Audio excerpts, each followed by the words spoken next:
ยุดสุดสัปดาห์นี้นะคะหลายคนก็อยากจะพักผ่อนหนีความวุ่นวายจากในเมืองนะคะฝันของเราก็เป็นจริงแล้วค่ะเรานะคะจะพาทุกคนมาเยี่ยมชมโครงการคอนโดมิเนียมในหัวหินค่ะอลังการกว่าพื้นที่นะคะ80 ไร่ด้วยกันทั้งส่วนกลางส่วนเขียวสระว่ายน้ำค่ะที่ทุ่มทุนไปกว่า500 ล้านบาทเลยค่ะกับที่นี่เลยค่ะ The Legend by Boat House หัวหินค่ะ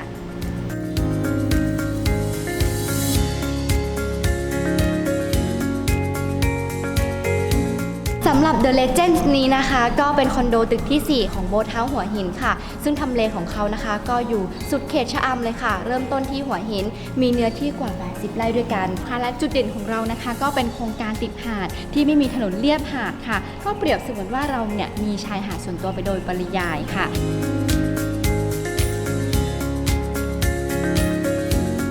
จุดเด่นของเขานะคะก็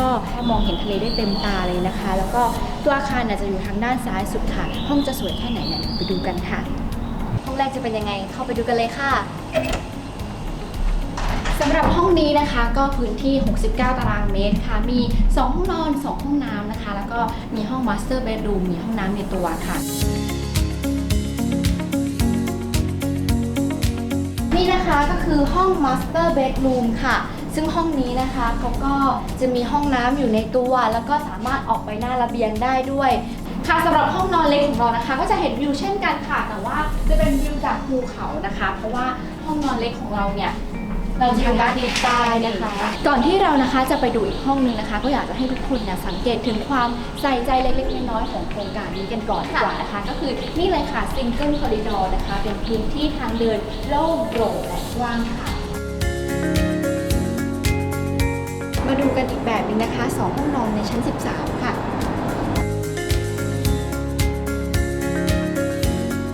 ห้องนี้นะคะก็มี2ห้องนอน2ห้องน้ำค่ะมี1ห้อง Master Bedroom นะคะแล้วก็ห้องนอนเล็กค่ะ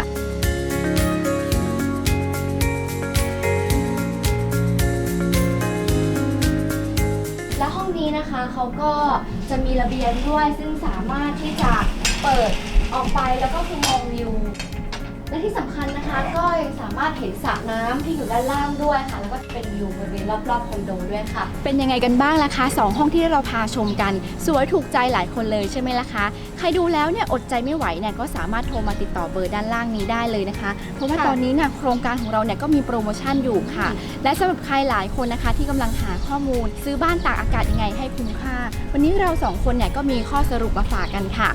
ข้อแรกนะคะคอนโดตากอากาศริมทะเลเนี่ยถ้าจะให้ดีนะคะก็ควรที่จะมีวิวทะเลจากห้องนอนข้อที่2นะคะควรเลือกซื้อโครงการที่เขามีสาธารณูปโภคครบครันใช่แล้วค่ะและข้อที่3นะคะส่วนกลางค่ะยิ่งเยอะยิ่งดีนะคะและข้อสุดท้ายของเรานะคะเราก็ต้องมาเปรียบเทียบราคากันค่ะเพราะว่าโครงการที่มีหน้าหาดเป็นของตัวเองนะคะในอนาคตเนี่ยก็ต้องดีกว่าโครงการที่ไม่มีหาดเป็นของตัวเองค่ะ